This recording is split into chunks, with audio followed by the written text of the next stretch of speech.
지난 2월 8일 일본 고치현 아시즈리 미사키 앞바다에서 일본 해상자위대 소속 잠수함 소류와 민간 상선이 충돌하는 사고가 발생했습니다.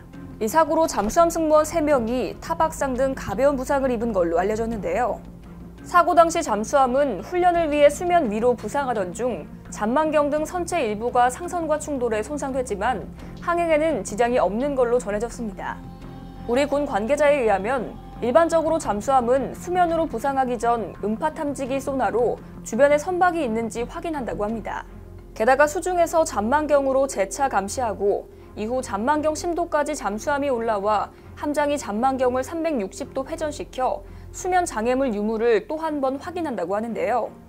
결국 이번 일본 해상자위대 소류 잠수함이 상선과 충돌한 건 가장 기본적인 안전수칙을 지키지 않은 걸로 보인다고 전했습니다.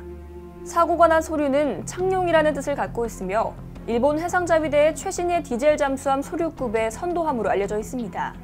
과거 일본 제국 해군의 항공모함 소류에서 이름을 따 논란이 되기도 했죠.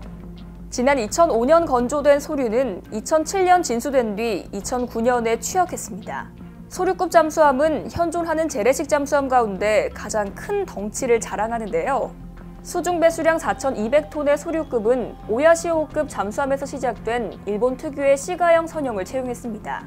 소류급의 선체는 이중 구조로 돼 있으며 미국의 시울프 핵 잠수함에 사용되는 HY-130 강에 준하는 특수 합금강을 사용합니다.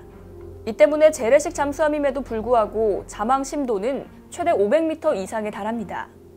특히 소류급 잠수함에는 X형 한미타가 새롭게 사용되는데요. 이 X형 한미타는 한미 수직타와 수평타가 합쳐진 걸로 각각의 타가 45도 경사진 형태로 설치됩니다. 잠수함에 일반적으로 사용되는 십자형 한미타에 비해 4개의 타가 각각 수직타와 수평타의 기능을 갖고 있어 일부가 파손돼도 함 조종이 가능하다는 장점을 갖고 있습니다. 조종 성능 역시 십자형 한미타보다 우수합니다.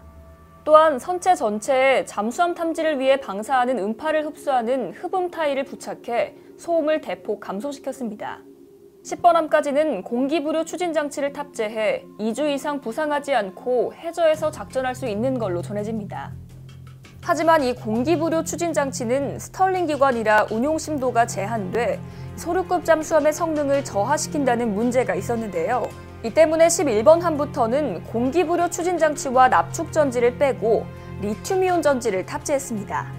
총 12척이 건조될 예정인 소류급 잠수함은 일본의 무기 수출 3원칙이 완화되면서 호주의 차기 잠수함 사업에 참여하기도 했습니다. 세계 최고 성능의 디젤 잠수함으로 우세가 점쳐졌는데요. 하지만 호주 내 정치 변화와 일본 정부, 그리고 일본 미쓰비시와 가와사키 중공업의 경험 부족으로 인해 수출에 실패했습니다.